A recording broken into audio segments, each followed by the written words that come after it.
En el pasaje de hoy, Jesús resucitado se aparece a sus discípulos, que se encuentran en un estado de miedo e incredulidad.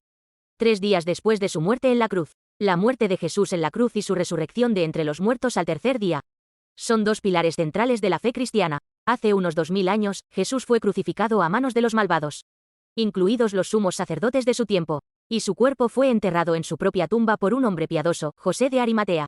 Pero 3 días después de su entierro, resucitó de entre los muertos, venciendo a la muerte. Tan asombrosa y paradójica es esta resurrección, que nos da la esperanza de que podemos vencer a la muerte. Y deberíamos pensar en ella, hablar de ella y compartirla todos los días. La resurrección de Jesús es una gran alegría y esperanza para el creyente y, al mismo tiempo, nos da audacia para enfrentarnos a la muerte, así como el nacimiento de Jesús fue por el poder del Espíritu Santo. La resurrección de Jesús fue por el poder del Espíritu Santo. Si el nacimiento de Jesús fue un acontecimiento enviado por Dios para salvar a la humanidad en la tierra, la resurrección de Jesús fue un acontecimiento para que Jesús regresara al cielo. Después de cumplir su misión, cuando los discípulos temblaban de miedo y horror, después de presenciar la horrible muerte de Jesús, Jesús se les apareció de repente como una nube de humo, diciendo, paz a vosotros. Pensaron que estaban viendo un espíritu, una imagen incorpórea sin cuerpo. Al ver que no creían, Jesús les dejó tocar sus manos y su cuerpo. Como seguían sin creer, miró un trozo de pescado asado, que casualmente había allí y se lo comió. Lucas 2:4, 3:7, 4:3. Entonces, espantados y atemorizados, pensaban que veían espíritu. Pero él les dijo: ¿por qué estáis turbados, y vienen a vuestro corazón estos pensamientos? Mirad mis manos y mis pies, que yo mismo soy, palpad, y ved, porque un espíritu no tiene carne ni huesos, como veis que yo tengo. Y diciendo esto, les mostró las manos y los pies de uno, y como todavía ellos, de gozo, no lo creían, y estaban maravillados. Les dijo: ¿tenéis aquí algo de comer? Entonces le dieron parte de un pez asado, y un panal de miel. Y él lo tomó, y comió delante de ellos. ¿Por qué se presentó Jesús a sus discípulos con estas palabras? Paz a vosotros, porque los discípulos, después de haberle visto morir miserablemente en la cruz, no solo estaban profundamente afligidos, sino también temerosos. Temían que les sobreviniera un desastre de un momento a otro. Jesús resucitado los bendijo con la paz, que viene de lo alto, una paz que puede superar toda ansiedad y temor. Hoy en día, esta era se llama la era de la ansiedad, lo que significa que la paz es difícil de conseguir para la gente moderna.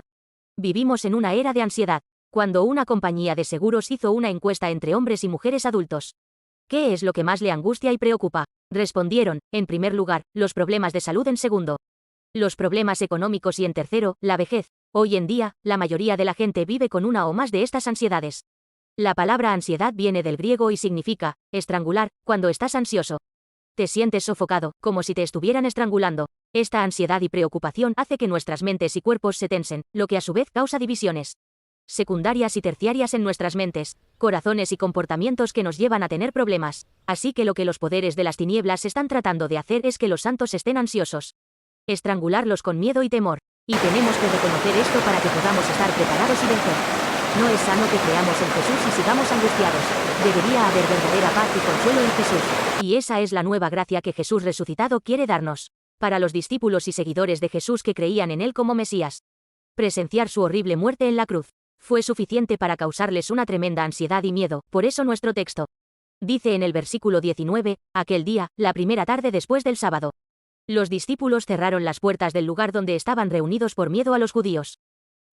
Estaban temerosos y angustiados de que el mismo Sanedrín, que había ejecutado a Jesús, los persiguiera y ejecutara a ellos. Así que se acurrucaron en secreto, cerrando y atrancando todas las puertas de la casa, conteniendo la respiración.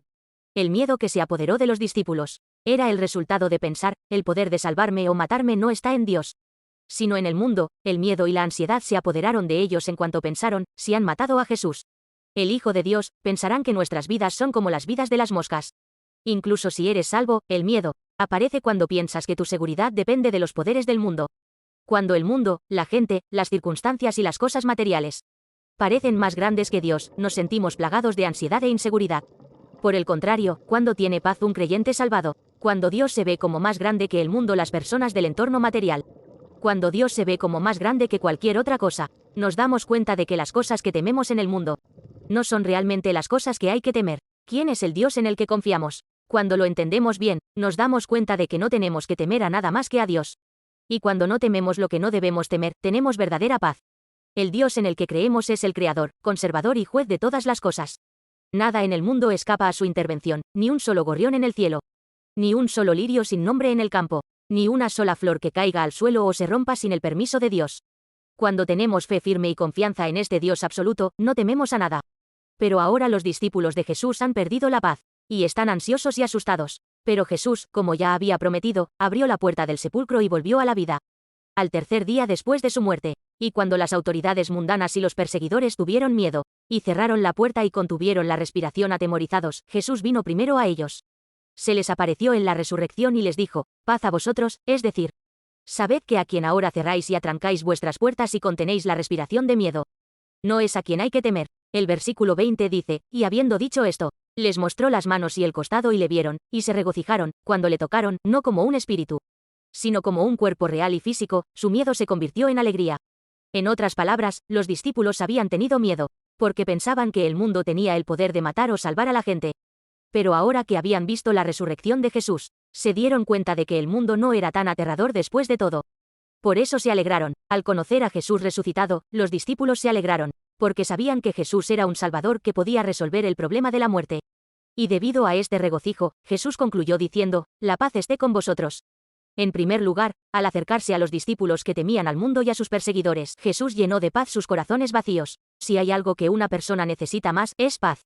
Por muy sano que estés y mucho dinero que tengas, si no tienes paz, todo será en vano. ¿Por qué? Porque por muy sano que estés y mucho dinero que tengas, si no tienes paz, no estarás satisfecho. Hoy en día, debido al desarrollo de la civilización, tenemos más cosas de las que disfrutar que en el pasado. Sin embargo, aunque disfrutemos de todas las cosas buenas que tenemos, solo nos harán felices y nos reconfortarán durante un tiempo. Al final, cuando tengamos problemas, no estaremos en paz. El problema más grave para nosotros es la falta de paz, que no se puede asegurar con dinero, tierra, poder u honor. Si fuera posible asegurar la paz con esas cosas, probablemente ya estaría monopolizada por los que tienen dinero, tierra, poder y honor. Al final, la verdadera paz no se puede asegurar con el poder y la capacidad humanos. La verdadera paz, que no se ve afectada por nada en el mundo, debe ser dada por el Señor resucitado. Jesús resucitado prometió esta paz cuando envió a sus discípulos al mundo, por eso, dice en el versículo 19 de nuestro texto, la paz esté con vosotros, después de la crucifixión de Jesús. Los discípulos tenían mucho miedo del mundo, y sus vidas parecían ahora un completo fracaso y ruina. Se habían convertido en un ejército derrotado, como si el soldado más largo del campo de batalla hubiera muerto, y todas las tropas se hubieran dispersado. Así que los corazones de los discípulos estaban llenos de desesperación, frustración y miedo. Pero entonces Jesús volvió a la vida y les dio este mandato. Mateo 28, 19, 20, por tanto, id, y haced discípulos a todas las naciones, bautizándolos en el nombre del Padre, y del Hijo, y del Espíritu Santo. 20 Por tanto, id, y haced discípulos a todas las naciones, bautizándolos en el nombre del Padre, y del Hijo, y del Espíritu Santo. Pero Jesús ya no estaba visiblemente con ellos como antes, simplemente había ascendido al cielo. ¿Cómo podían los discípulos llevar a cabo su mandato de predicar el Evangelio en este estado? Más tarde, uno a uno, los discípulos se despojarían de sus temores, y saldrían con valentía, incluso hasta el martirio. ¿Qué había sucedido con su fe para que cambiaran tan drásticamente? La razón del repentino giro y cambio de los discípulos es la paz. El texto dice en el versículo 19, por tanto, id, y haced discípulos a todas las naciones, bautizándolos en el nombre del Padre, y del Hijo, y del Espíritu Santo. Los discípulos de Jesús, que habían visto a Jesús, capturado por sus enemigos, interrogado y crucificado, se escondieron y cerraron las puertas a cal y canto por miedo a los judíos. Estaban abrumados por el miedo, el desánimo y la frustración, por no hablar de la impotencia ante el crucificado. Pero Jesús no era de los que se quedaban confinados en la tumba, venció a la muerte. Abrió la puerta del sepulcro y resucitó de entre los muertos. 19. Cerraron las puertas del lugar donde estaban reunidos, pero Jesús apareció en medio de ellos como una paz misteriosa. El rey Belsasar estaba de fiesta en la ciudad de Babilonia con las puertas bien cerradas, cuando de repente apareció el dedo de Dios y escribió en la pared. El rey Nabucodonosor estaba en su alcoba en la profunda seguridad de la ciudad de Babilonia, cuando de repente apareció en su sueño una visión de Dios. El propio Jesús resucitado se apareció a todos los discípulos, cuando estaban tan abrumados por su crucifixión y muerte que apenas podían respirar. Las primeras palabras que pronunció fueron 19, la paz esté con vosotros, los discípulos. Habiendo recibido y experimentado esta paz, se transformaron. No tuvieron miedo de la muerte, y la crucifixión fue vista como una gloria. Con esta paz de Dios, no tuvieron miedo de enfrentarse al mundo y fueron audaces. Este es el poder de la paz. Han recibido los que han experimentado al Señor resucitado. Que puedas poseer el poder de la paz con la fe de la resurrección.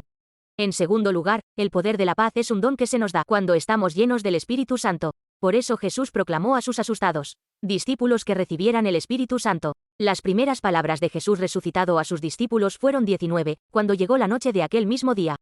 El primero de la semana, estando las puertas cerradas en el lugar donde los discípulos estaban reunidos por miedo de los judíos, vino Jesús, y puesto en medio, les dijo: paz a vosotros. Jesús les estaba confirmando que Él es el dador de vida que vence a la muerte. Les estaba confirmando que el Jesús, que apareció ante sus ojos, no era una ilusión ni un espíritu, sino que realmente había resucitado de entre los muertos en carne y hueso. Ellos habían estado en un estado de incredulidad, pensando que ni siquiera Jesús podía hacer nada frente a la muerte. Por eso, los discípulos necesitaban primero creer que Jesús es el que puede vencer a la muerte. Sin esta creencia, estaban en un estado de incredulidad y frustración. Jesús es el que vence a la muerte. Los que creen en Jesús también deben creer que vencerán a la muerte por esa fe, para que puedan convertirse en las personas correctas del Señor, para que puedan convertirse en soldados de Cristo, equipados con armaduras para todo tiempo, sin miedo al mundo, al diablo o a la muerte, para que puedan creer claramente que su vida física no está en manos del mundo, del diablo o del hombre, sino en manos de Dios. Solo entonces podremos vivir audazmente de acuerdo con la voluntad de Dios, sin miedo al diablo, al mundo y a la gente que nos amenaza con la muerte. ¿Qué dijo Jesús en Mateo 1:0, 2:9, 3:1? No se venden 2 pajarillos por un cuarto. Con todo, ni uno de ellos cae a tierra sin vuestro Padre, pues aún vuestros cabellos están todos contados. Así que, no temáis, más valéis vosotros que muchos pajarillos. Jesús resucitado confirmó a sus discípulos que es el Señor de la vida, que vence a la muerte, y les disipó el miedo a la muerte. ¿Y qué dijo a continuación? En el versículo 21, entonces, Jesús les dijo otra vez: paz a vosotros. Como me envió el Padre, así también yo os envío. Una vez más, proclamó la bendición de la paz y habló de su misión. Es decir, les dijo que llevaran a cabo la misión de difundir el Evangelio con la fe de la resurrección, que vence a la muerte, para que pudieran salir victoriosos en su misión, sin miedo a la persecución y a los ataques de sus enemigos. Cuando estamos armados con la fe de la resurrección y la bendición de la paz, podemos seguir adelante sin temor al mundo, al diablo y a la gente. Sin embargo, cuando estamos en el campo, nuestra fe puede ser sacudida frente a las limitaciones de la carne y de los seres humanos. Por lo tanto, debemos ser suministrados con la habilidad de prevenir esta sacudida y ser más valientes para seguir adelante. Por lo tanto, Jesús nos dio una palabra importante. Como una última arma secreta, reciban el Espíritu Santo. El versículo 22 dice: y habiendo dicho esto, sopló, y les dijo: recibid el Espíritu Santo. Aquellos que van al mundo con la misión del Evangelio deben ser llenos del Espíritu Santo, si van a ser misioneros eficaces. ¿Qué es el Espíritu Santo? Es el aliento de Jesús. Por eso el versículo 22 dice: y habiendo dicho esto, sopló, y les dijo: recibid el Espíritu Santo. El Espíritu Santo es la renovación que Dios hace del espíritu humano. Jesús les dijo a sus discípulos que recibieran el Espíritu Santo, y no solo se detuvieran en la fe experimental de la creencia en la resurrección. ¿Por qué debemos detenernos en la fe experimental de la creencia en la resurrección? Y no solo recibir la llenura del Espíritu Santo. En Juan 14:26, dijo: mas el Consolador, el Espíritu Santo, a quien el Padre enviará en mi nombre, Él os enseñará todas las cosas, y os recordará todo lo que yo os he dicho. ¿Por qué el Espíritu Santo os enseñará todas las cosas, y os recordará todo lo que yo os he dicho? Porque Jesús ahora está ascendiendo y regresando a la diestra del trono de Dios. En otras palabras, hasta ahora he estado con vosotros, pero ahora pronto me iré. En el futuro, el Espíritu Santo vendrá en mi lugar, para estar con vosotros, guiaros y enseñaros. Así pues, recibid al Espíritu Santo. Así que necesitamos ser llenos del Espíritu Santo, para convertirnos en cristianos capacitados. El Espíritu Santo es el Consolador que nos ayuda. El Espíritu Santo nos capacita para hacer lo que nosotros no podemos hacer. Hechos 1:8, como dice la Biblia: cuando el Espíritu Santo viene, somos capacitados. Entonces somos capaces de hacer la obra, de ser embajadores de Jesús y testigos de Jesús. Para ser llenos del Espíritu Santo, necesitamos estar deseosos de recibirlo, y necesitamos orar en absoluto. En el día de Pentecostés, todos los discípulos fueron llenos del Espíritu Santo. Después de solo 10 días de oración, cuando Jesús sopló sobre ellos y dijo: recibid el Espíritu Santo, todos fueron llenos del Espíritu Santo. Entonces el Espíritu Santo les dio poder. A partir de ese momento, fueron capaces de dar testimonio con valentía de la muerte y resurrección de Jesús. En tercer lugar, Jesús da autoridad a los discípulos, llenos del Espíritu Santo. En el versículo 23 del texto, dice: a quienes perdonéis los pecados, les serán perdonados. Pero a quienes se los retengáis, seguirán igual. ¿Qué significa esto? ¿Significa que la Iglesia tiene la autoridad de perdonar pecados a voluntad? Esta es una declaración mal entendida y controvertida. Esto es lo que Jesús dijo. Los discípulos predicaron las buenas nuevas de Jesús, y la gente que escuchó las buenas nuevas se arrepintió y aceptó a Jesús. Jesús delegó en nosotros la autoridad de perdonar pecados, cuando nos envió como sus embajadores. Por lo tanto, podemos decir, en nombre de Jesús, Jesús murió en la cruz por nuestros pecados. Jesús murió en la cruz por nuestros pecados. A través de Jesús, todos tus pecados son perdonados. Y ahora estás reconciliado con Dios. Entonces, ¿cuál es esta autoridad para perdonar pecados? Se debe considerar que se refiere a la autoridad que viene con la predicación del Evangelio. Porque en el versículo 21, Jesús dice, así como el Padre me ha enviado, yo también los envío. Los evangelios son claros en que solo Dios puede perdonar los pecados. Y no hay ningún ejemplo de la Iglesia primitiva, declarando perdonados los pecados de ningún individuo, o perdonándolos como un derecho de la Iglesia, sino solo proclamando el perdón de los pecados. Pedro predicó el Evangelio del perdón de los pecados Hechos 2:38, y Pedro dijo arrepentíos, y bautícese cada uno de vosotros en el nombre de Jesucristo, para perdón de los pecados y recibiréis el don del Espíritu Santo. El versículo 23 dice no solo el perdón de los pecados, sino también la retención de los pecados. Sin embargo, esto no es algo que la Iglesia o cualquier individuo pueda hacer. Algunos eruditos consideran esto como una señal de la autoridad de la Iglesia. Sin embargo, los humanos no pueden ver realmente en los corazones de otros. Y no pueden determinar si alguien se ha arrepentido verdaderamente. Por lo tanto, este versículo se refiere a la autoridad dada para proclamar el Evangelio del perdón de pecados. No es importante si un apóstol, líder de la Iglesia, o la Iglesia tiene la autoridad para perdonar pecados. Lo que es importante es que el Evangelio del perdón de pecados puede ser proclamado a aquellos que han escuchado el Evangelio y se han arrepentido. Por lo tanto, que usted viva una vida de fe y misión que proclame la autoridad para proclamar la bendición del perdón de pecados en abundancia.